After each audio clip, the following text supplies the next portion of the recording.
What's up, y'all? Welcome to Prime TV. I'm your host, Qiayel. It is spelled with a Q, but it's pronounced Qiayel. And today I have a very, very beautiful voiced angel with me today. She has over 20,000 followers on Instagram and climbing, has multiple subscribers, lots of song genres and things that you can dance to, listen to when you're just down and just need a little bit of pick-me-up, and relatable songs to us ladies when it comes to dealing with men. Please welcome Liv Heavenly. Hi guys! I'm so happy to be here. Thank you for having me. Of course. Of course. You look gorgeous, by the way. Thank you, City. I love the outfit. Thank you. I like all black on you. Thank it's really you. nice. I like. I'm like not to be like an astrology nerd, but like I have a Scorpio moon, so like I feel like all black just like really fits my vibe. Yeah. You look pretty in pink, of course. Thank you. Appreciate it. How are you feeling today? Oh, I'm feeling better than I did yesterday. That's say good. that. That's great to hear. Well, first and foremost, you can go ahead and just introduce yourself a little bit, let the people know, where what you do. Okay, so I am Liv Heavenly. I'm born and raised in Detroit, Michigan. I've been doing music. I'm an R&B artist. I've been doing music for about 4 years now. Well, I actually think it has hit the 4-year mark. I've been doing music for 4 years. I have, I think, like 7-8 singles released, couple music videos out. Like you said, I have, a growing Instagram, following. And what else about me? I mean, I'm not to like blab too much, but I'm like, I'm a older sister. I'm the oldest of like 10 children. Ooh. I'm a hard worker. I just love music. I like making music. I like writing music. I want to learn how to produce music, but I gotta practice at that a little bit more. But I just love listening to music and experiencing music. Just all art forms. Like I'm such an art form girl. Like I did theater growing up. I did dance growing up. Yeah. Even though I still don't have the best rhythm. But just anything creative and artistic, it really just grabs my attention. So I am definitely a creative to the core. Yeah. Yeah, you can tell by your music, the lyrics and everything, they resonate with you. Especially, I know your new single or your latest single, Purpose. Thank you. That I've listened to that a few times, and I've been going through similar situations. Yeah. So it did make me cry, a little emotional, only because I felt the lyrics. So that it's a good thing. I remember the first time I made that song, like because when I first made that song, that was like my first year of making music. Mm-hmm. And my producer kind of sat down with me. His name is White Noise, and shout out to him. And he kind of sat down with me. He was asking me like, what vibe was I in? Like, because this is our first time we're starting to work together. So he was just trying to ask me like, what's going on in your life, to kind of help me, guide me with like my writing and things like that. And I had just moved to Atlanta. I had just got signed. I just kind of ended a relationship, so that was very heavy on my heart when I wrote that song. And I remember like when he played it back, like I was getting a little misty-eyed, or anytime I listen to it or have to sing it, like it still evokes that same emotion out of me, even though like I'm like very far removed from that relationship. But it's still relatable because I still am such a lover girl, and I still have been in love and been heartbroken, so it still applies to me every day. But that's what I wanted the song to evoke. I wanted it to evoke a little bit of emotion and be relatable to the girls, the guys, like anybody like that has gone through that situation, is going through that situation, because it's tough, and it does make you feel like you start questioning, like, dang, like, where did I go wrong? What did I do? And yeah. So, yeah. The music video is also very beautiful. Thank you. As well. It gave me more like a SZA vibe, but like you're very soft spoken. Thank you. So it was like a soft SZA type of thing. I guess like the first thing that came to my mind was, what was the Supermodel by SZA? Oh yeah. Yeah. So it was kind of like that made me, or it reminded me of that. Yeah, I can see that. Yeah. I never thought of that, but I can see that for sure. So where did the name Liv Heavenly come from exactly? Well, that's a great question. so my first year when I was starting music, even before I got signed, I have this friend. Shout out to her. Her name is Sophia Moussier. She goes by many names, but that's her name right now. And she's a beautiful woman. She's a model. She creative directs. She does a lot of things. But when we first met, she wanted to kind of help me out with my music. And the very first time we met, she was like, "Okay, let's come up with a name for yourself." Now, you know, it's not a spoiler alert because my like Instagram name is like my artist name and my real name, but my real name is Victoria, but my actual birth middle name is Victoria Heavenly. And I wanted to do Victoria Heavenly at first, but at that time I knew about Victoria Monet and I knew she was going to be a problem. Yeah. So I was like, you know, maybe I shouldn't be Victoria. So I remember we were kind of going through a list of names. I know I wanted to have Heavenly because I just think that's a pretty name. And she like suggested, she was like, "What about Liv?" And I was like, Liv Heavenly, like that's really cute, that's really pretty. So we came up with that together, and I even just like the double entendre of it a little bit, like just, you know, Liv Heavenly is a cool name, but then it's like it can have a meaning, it can kind of mean whatever you want it to mean, of like just living in your divinity, living to your fullest potential, you like walking in your purpose, just, you know, living heavenly doesn't mean that you're perfect and, you know, just everything is, you do everything right, but it just means that, you know, you just staying aligned with what, you know, what feels right to you, what's meant for you, you know, walking in, you know, the journey that God has you on and just taking everything that comes with it. So I thought it was just going to be a good name and have a lot of meaning to it, so that's how I came up with Liv. Yeah.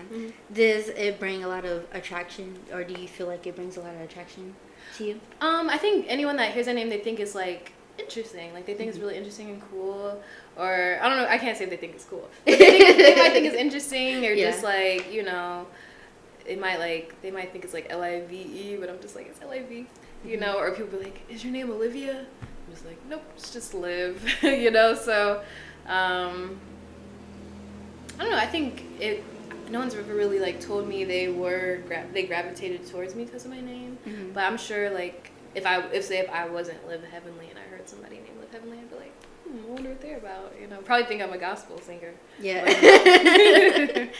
Like I said, you are very soft spoken, so I feel like Liv Heavenly does fit your personality and everything.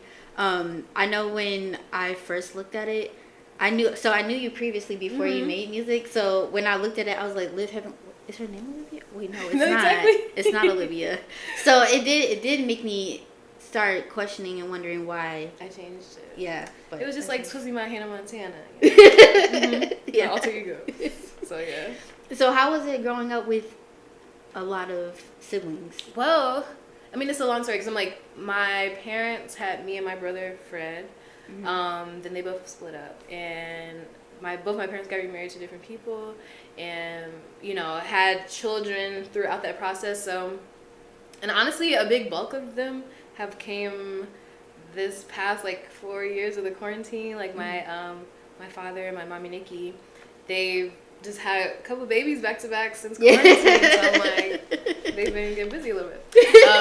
But I always, when I was in the household, I did have my brother Fred with me. We were always going back and forth house to house together. But, you know, when we were with my dad and my mom Nikki, we had my little sister Eris and Wayne, and then my mom and my stepfather Gregory. They had Gracie and Bella, and so we always had like a nice little group of like siblings with us. And I think now I have a bigger appreciation for like the place that I hold as like an older sibling. I think when I was younger, I kind of didn't like it or resented it because I felt like a lot of pressure to set the example for the siblings, but and I still feel that, but like I hold it with a lot more like honor, you know, not more like, oh, like I gotta be. It does still keep me pressure because I'm like, I do want to set a good example and I do want to be a good example for my siblings, but I'm proud of I feel like I am proud of myself, and I feel like I have, because I'm like, any dreams that they have, like I want them to follow it. Like I know my little sister Bella is always like, I want to be a pop star and I want to be this and that, and I'm like, I would like to think that I have a little bit something to do with that. And just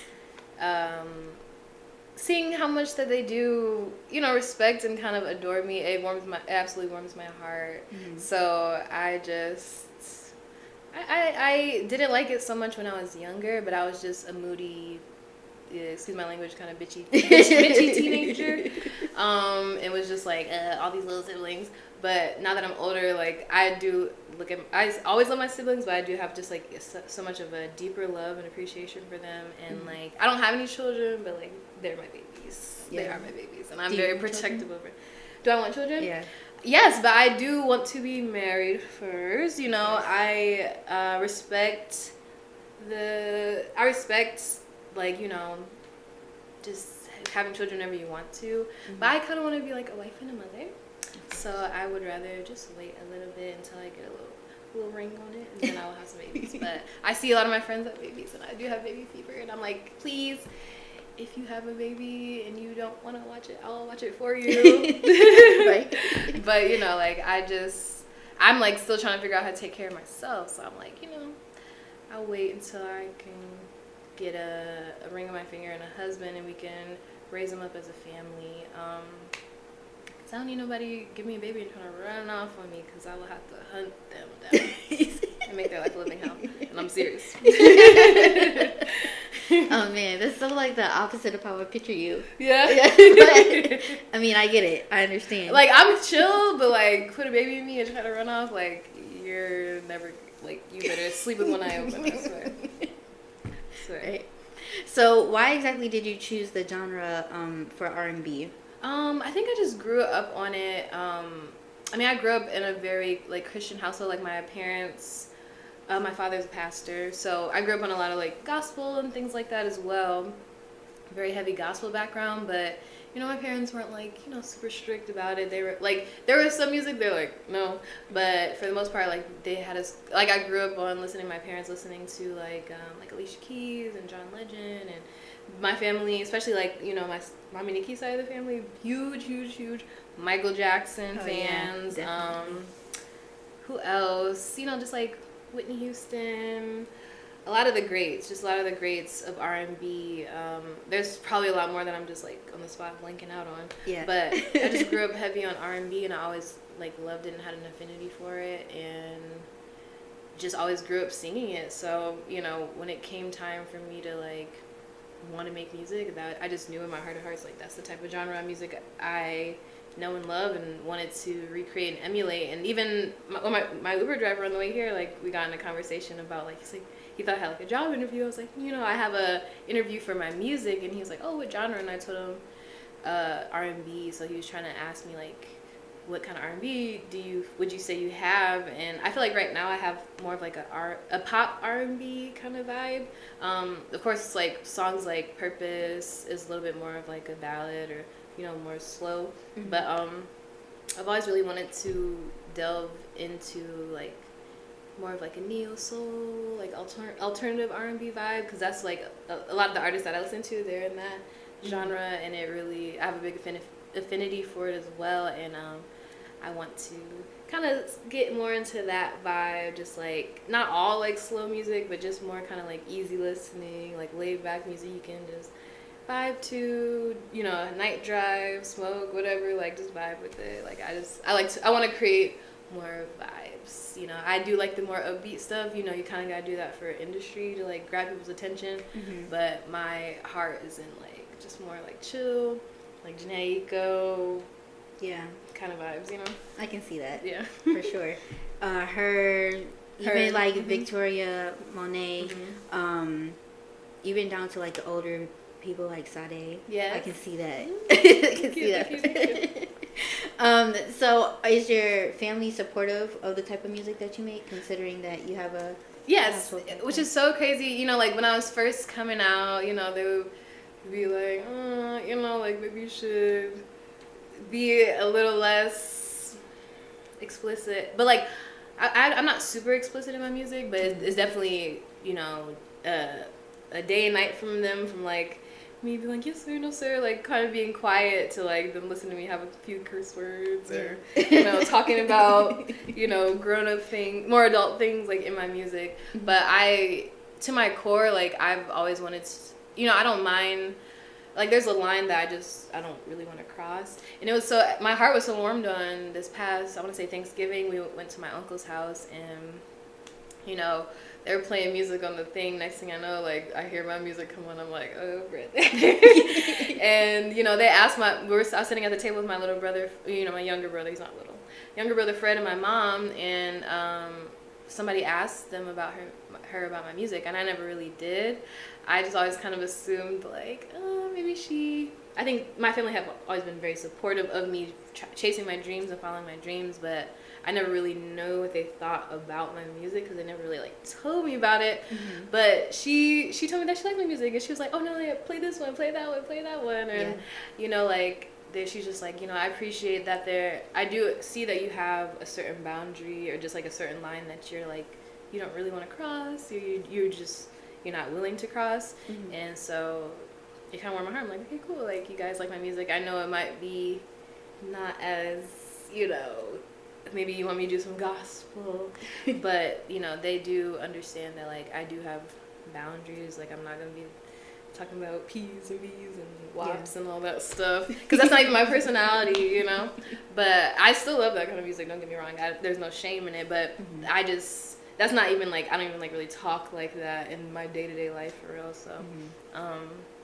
They've been very, very supportive, and they want me to keep chasing my dreams. And even in the moments where I am feeling discouraged about all the stuff that comes along with, you know, chasing your dreams and, like, putting yourself out there like that, like, they're always just encouraging me to, like, you know, don't give up. And they believe in my talent. And even, you know, my father, you know, prophesied into my life that, you know, you know, God, that's something that God wants me to be pursuing, or, you know, wants me to be doing, or that's a calling that he's put on my life. Mm-hmm. And that definitely keeps me going every day, even when I'm like, maybe this isn't for me, but I'm like, oh, well, your father said it is, so I'm like, okay, gotta keep pushing through. Something will happen when it's the right time, and I understand everything's on God's time. Right. And I realize sometimes God might not want certain things, certain people around you when he's trying to elevate you, because just like these people are not supposed to be coming with you. So that's something else I've been like coming into a realization, like maybe things haven't been going the way for me the way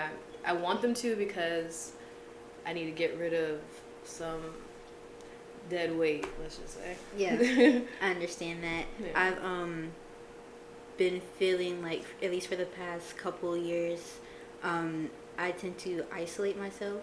Or I feel like I've been getting isolated mm-hmm. on purpose, though, mm-hmm. because I am at the point where I am taking the things that I want to do seriously, like mm-hmm.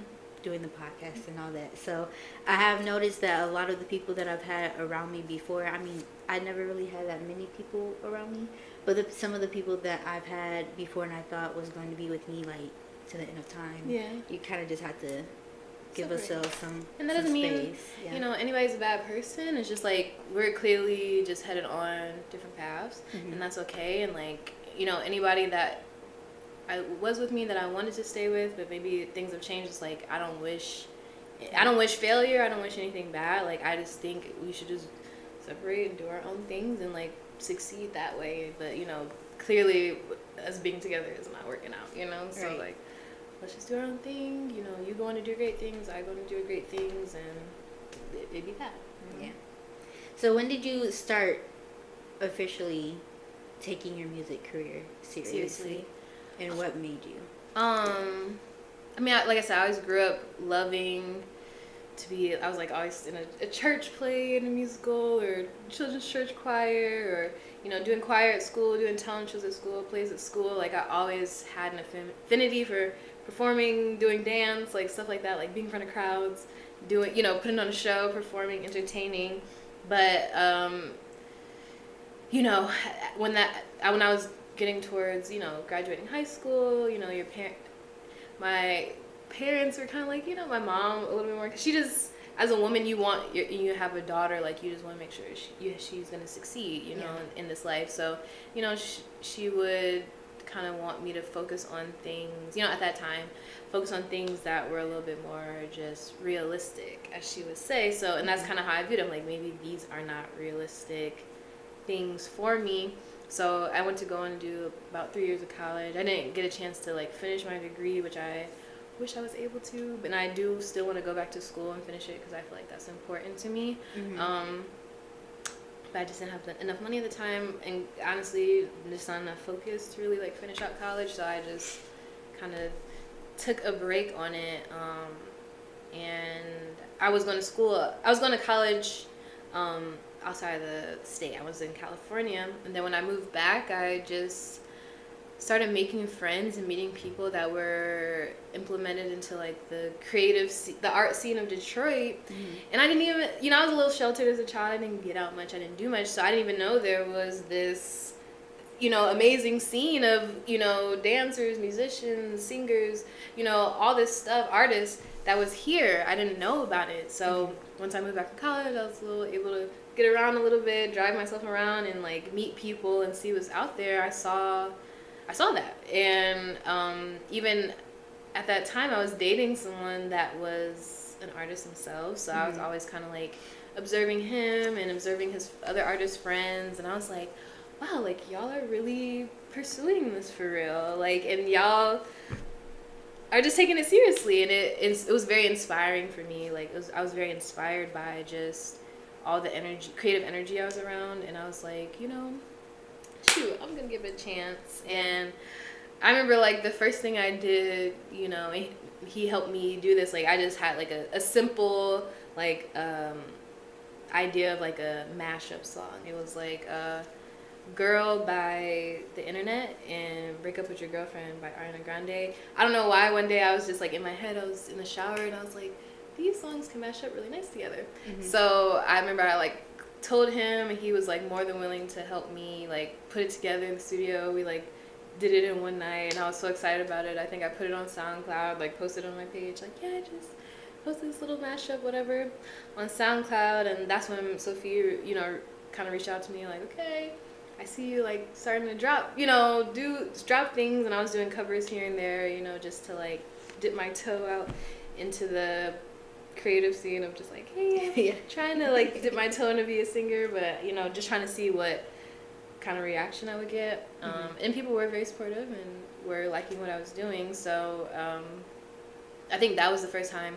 Oh, and then definitely I think I dropped that little mashup on like SoundCloud in November, and then that following, that next December, the next month in December on Christmas, that's when I changed my name to Liv officially on all my platforms. Yeah. So that's when I was like, yeah, I'm taking this seriously now. So I've looked at a lot of, or actually all of your videos so far. I love the looks. Thank you. That's in your videos. Me too. What has been your favorite video to shoot, and then your favorite look? My favorite video to shoot? Yeah. That's a good question. My favorite video to shoot was All Day, because it was just like such a big video, and it was very fun, and it was just a lot of energy and a lot of people that were in the video. So it was just like it was long as nights, but it was a fun as night at the same time. And I would say my favorite looks were in my like grown music video. I like those ones. Those were like slayed, because even for most of my videos, like my two really good friends / like makeup, my glam squad, they are called at the Glam Squad, and they are the Glam Squad, because they do their thing. They eat it up, leave no crumbs every time. They really eat it up. So I shot that video. I shot Grown out in California, and they like flew out there with us and just got me together every morning before we went to shoot. And I was just like feeling myself. I was like, ooh, this is cute. And the outfits were cute. I think we went to like the LA fashion district to like find a lot of the outfits I wore, and it was just, everything came together really good. And I was very happy to have them there to do my like hair and makeup. I really don't like, I don't mind, but like they're just my fave to do it, so like I will work with other people, and there are still I've definitely worked with a lot of other talented makeup artists or hairstylists, but like those are my girls. I love them. I love working with them. Yeah, I will definitely say that the looks it's not something that you can pinpoint like, oh, this is like a normal thing for Liv. So I do love that you're very versatile with your looks in the music videos, in the style of the music videos. So that's pretty cool. Thank you. I like to try to be as versatile and switch it up as much as I can. Your hair in the Grown video was cute. It was eating. I loved it. It was eating. I loved it. I'm like, I kind of want to do it. I want to find a photo shoot or something to do so I can do that hairstyle. It's really cute. Yes. And on that color, I love that color. It was like an orangey red. Ugh, I love that color. I mean, I wanna get it back, but I don't want to damage my hair. Yeah. It's already been through so much. So didn't you do like a tour? I did. How was that? I did do a mini tour. I mean, it was fun. I got to open up for one of my favorite artists. Like my first show was her first show. Like I opened up for Mariah the Scientist. So her very first, headliner show was my first show that I was ever doing like in front of a big crowd. So I was just over the moon, absolutely just excited. I got to meet her afterwards. I was like, oh my gosh. You guys look pretty similar. People have said that. I don't think we do. Like, I think we have that similar phenotype. But it was so funny because when we met, when I came up to her, she was like, "This girl looked like me too." Oh my gosh, thank you. You're so gorgeous. And then I had a couple shows where I was opening up for Qiayel, so that was really cool too because he's another, one of those R&Bs that people that have solidified their spot and have a big following, and I listened to his music and stuff like that. So it was just really cool, and I had like my best friend traveling with me for some of it, and Sophia was traveling with me. Another makeup artist, her name is Nia J. I love her. Love her down, like love all my girls down, but she was traveling with us, so it was just fun. I had a great time, and it was just fun meeting new people, connecting with different people, in getting other people outside of the state to hear my music and like see their reaction. Like I liked it, and I had my dancers, Tessa and Mo, and like they were so dope. I just loved everything about touring and the people that was around me while we were touring. We just had a great time, so that was fun, and seeing different spots like that I had never really been to before. It was really fun. Yeah. Do you ever get like stage fright? Oh yes, like, and I just have anxiety in general, and like even since I was little, like I love to perform and I love to entertain, but like I am anxious, like I get a little nervous, but the butterflies kind of like push me like through it. Like I just push through them. Like I think the more practice I get, the less it goes down. But even like I think recently I did a showcase like here in Detroit, and I hadn't performed in front of people in so long, so I was like really nervous, but I just did it, and like that's the thing, like it doesn't matter if you're afraid to do it or not. Like if like facing your fear, like the more you do it, like it's just gonna get easier. So the most important thing to me is like not letting it stop me. It's just pushing through it and facing my fears and just being brave, and that putting yourself out there anyway is just scary. It's scary to make new friends, and it's just scary to be perceived by people outside of you and outside of your family. I feel like in general, especially with like the age of social media, and people are brutal on these pages, man. But just pushing through. You just gotta push through it, and that would be my advice to anybody that wants to do music but has stage fright. Like you just push through, and you'll be so proud of yourself that you did. Even if the nerves get the best of you, maybe if you just kind of stand there and sing, it's okay. Like next time you'll walk a little bit, you make more eye contact next time you'll be moving around. Like it'll get easier with each time. So, but yeah, I'm not immune to stage fright. I do have it for sure. What was your favorite place that you performed at? Yeah, it would be the Mariah the Scientist show. Quite frankly, that was my fave. Definitely my fave, because I felt like even with Qiayel, like it was really cool performing with him, but I feel like his music is a different vibe and has like a little bit of a different audience. Like I think we could have a similar audience, like people that listen to Qiayel could enjoy my music, but definitely people that like listen to Mariah the Scientist did really enjoy my music. So I was just getting a lot of energy and a lot of good feedback from that crowd, and it was just fun. It was a sold out show, and I was like, that's nice. It was just invigorating. It was a really great time. Yeah. Is it true that when you're on stage, like you can't really see the people, you just see lights? You can't really see the people. You can probably see like a couple rows in front of you, but unless you're just like looking straight down, like if you're kind of looking straight out, you're just looking to the void of people. Like you can kind of see outlines, but it's just like it's outlines, it's shadows, it's like figures, which does help a little bit with the stage fright too, because you're like, I'm not really looking at anybody right now. Yeah. So you're just like performing to the back of the room, the back wall for real. Man, I know I would probably be so terrified to be on a stage. Like I go to concerts in Detroit, like at Little Caesars Arena. Yeah. And I just see all the people there, and even now, I can't. This makes you so think about it. But I think the crazy thing is, like, in an arena that big, like, yes, there's a lot of people out here, but it's so many people that you're really looking into a void. Like, I feel like I get more scared when it's like a smaller crowd or a smaller venue, because it's like so intimate and people are like right in your face and you can see them and they can see you.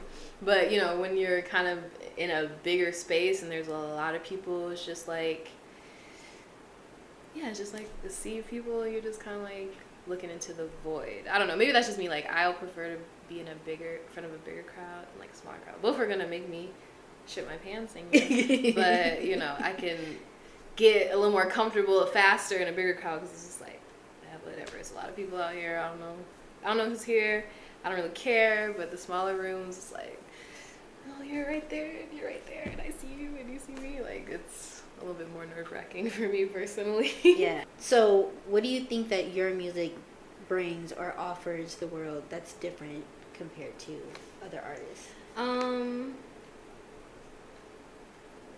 Like I said, it's that line that I won't cross. Like I said, there's nothing wrong with being like super vulgar and explicit in your music, but I don't want to like put myself in a box by like, you know, making people's ears bleed because of just using a bunch of vulgarities and explicit music. You know, I do have some cussing, but nothing just overpowering, overwhelming, nothing, you know, like I just use a lot of like, I might allude to something, I might like talk around a topic without just like going straight for the jugular about it. So when it comes to your writing process, how does that go for you when you're writing your songs? Do you like just think of a lyric? Do you think of a topic that you want to write about first, or how does that work? I would say it's a mixture, and I've like, since I've been doing music for the past 4 years, I've learned so many different writing styles or ways to kind of like start writing. So sometimes there's been times where I'm in the studio with my producer and he'll just play me beats and I'll like kind of base whatever I want the song to be about based off of like whatever emotion that beat, you know, brings out of me. Or sometimes there's just like something on my heart, something on my mind, and I just write it out and find the beat later. You know, so it depends. Like I recently wrote a song and it's felt so good because it's been like, I have been like having a little bit of writer's block for a minute, and you know, I did go through a breakup recently. So or just like an ending of a romantic relationship. It wasn't really a breakup. Yeah. You know, situationship. Yeah. So, you know. So, you know, it was just one night I couldn't sleep and I just couldn't stop thinking about it, and I was just like writing what was on my heart and found the beat later. And then there are times, yeah, like I said, like I'll get a beat played and I'll just kind of like, sometimes I won't even make words, I'll just make like noises that have like harmonies, melodies, or whatever, like that have a little melody to it, just like whatever I'm hearing in my head, and then like worry about the words later. Like, let's just lay down the idea of what I want it to sound like, and then we'll add the words. So it just depends on the day or the vibe. But you know, more recently, lately, like things will be on my heart and mind, and I'll just like jot those down and then try to put it to music later. And that seems like that's kind of how I started out writing music first. When I was first writing music, I just like wrote it, keep it on my mic. I wrote it, and then added music to it later. So that's kind of more my favorite way to do it. What has been your favorite song to write that you've written so far? Oh, my favorite song, and is my shortest song, is my interlude song. Now the song's called Interlude. Mm-hmm. It wasn't supposed to be called Interlude. It was supposed to be called Semi Love, but my label kind of got it mixed up and just like, because I kept saying like, oh, it's an interlude. So then when she put the song in for me, she called it Interlude. Mm-hmm. But I just left it as it is. It is what it is. Like, the song is good, whatever. But Interlude is my favorite. It's like, it's just, and that's more the sound I wanted to go to. But I feel like a lot of people really like Get High. I like Get High, but it's not my favorite song. But a lot of people like Get High. And I'm like, okay. I like Get High. I think the only reason why Purpose is probably my favorite just because it eludes so much emotion out of me. Mm-hmm. But yeah, I mean, Get High is cool too. I like all the songs that you've made or put out so far. Yeah, Interlude's my favorite. And then, like I said, the honestly, the song I just wrote, like, maybe because it, like, Purpose just evokes a lot of, like, I have so much feeling and emotion attached to it. Mm-hmm. I feel like it's going to be a nice addition to, like, my catalog of, like, music that I have. And it is more towards, like, that neo-soul, alternative R&B vibe that I've been striving to actually have. So, I'm excited. And I have, like, an unreleased song. It's called Extra. Song a lot, but Lord knows if it'll ever be put out to the masses. So yeah, but anybody that's heard that song knows it's a hit. It's a great song, and again, another one of those songs that like fit more into the genre of music that I have been wanting to put out. Do you have any collabs coming out, or do you want any? Yes, technically yes, but the way I don't know. I'm not trying to go too much detail about everything. But the way my music career is going right now, I have to do things in a certain way. So I do, like, someone reached out to me to, like, just add some, like, vocals to their song. Mm-hmm. But I can't really say that it's, like, featuring me.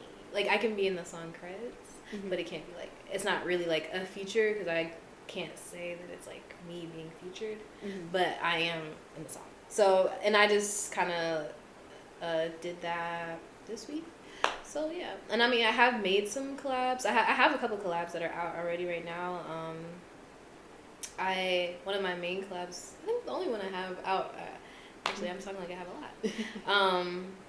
Well, some of the music is unreleased that I have some collabs on. But as far as release song, there's this other really dope R&B artist named Lily Macy, and we made a song together probably about a year ago. It's called I Don't Need, and it's on her Spotify and her Apple Music, so it doesn't really pop up on mine.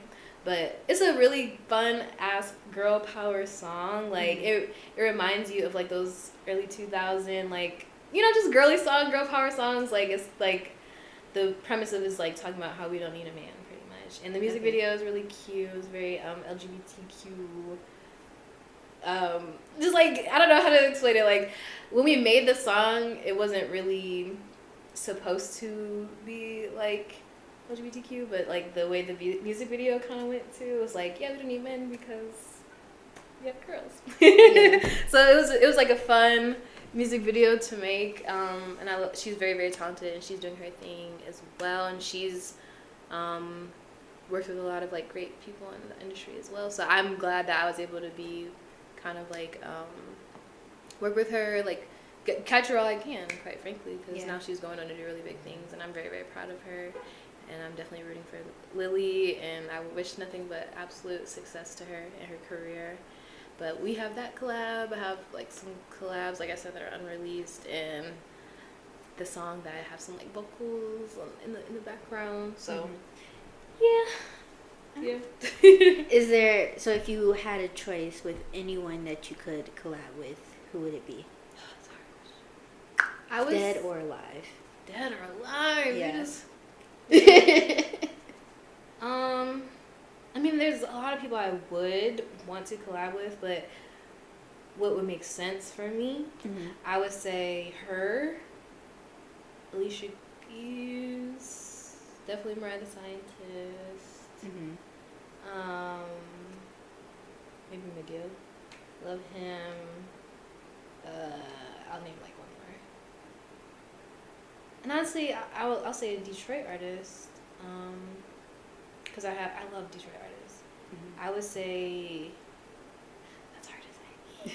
But I really like Nico Noir. Like she's very, very talented. But I'm like, I love Nico, I love Johnny's, there's so many Detroit artists I really want to work with. Or like Bae Vanilla, like I would love to work with some girls in the city for sure that are up and coming. But as far as like celebrities, like Mariah, and I feel like we would just have a meshing sound that would sound good. Maybe Summer Walker, SZA. Yeah. Or like Chloe or Haley. Oh yeah. I would love. So yeah. I think if they were still here, your voice would go really well with Aaliyah.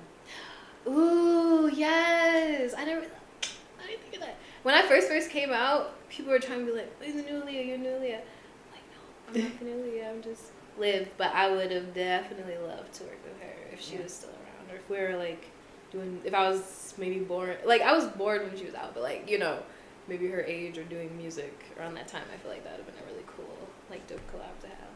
Yeah, we could both be dancing. Well, you can go ahead and let the people know like some of the goals that you have coming, or that you have for your music, things that you have coming up, where they can find you, things like that. Well, first of all, you can find me on any social media site at Liv Heavenly, LIVHEAVENLY.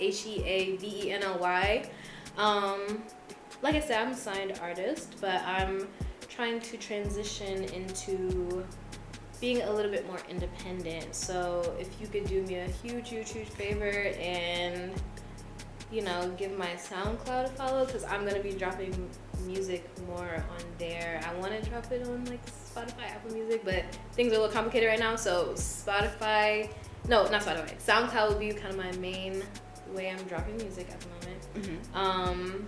And my goals is just to just find my independence as an artist, just really like do what I want, do what makes me feel good, write the music that I want to write, experiment with my sound. I want to be more involved. I plan to be more involved, with what's going on in the city, whether it's showcases, shows, just networking more with like other Detroit artists. Yeah. I'm on a little sabbatical right now because I'm just trying to regroup and like decide what direction I want to go into. But just stay tuned because I got stuff on the way. That is all I have for y'all today. I hope you enjoyed this video, this interview. Make sure you guys like, comment, and subscribe to my channel. If you want to follow her, or it's not even an if, but you should follow her. I will leave all that information in the description box below. And yeah, until my next video, bye. Bye.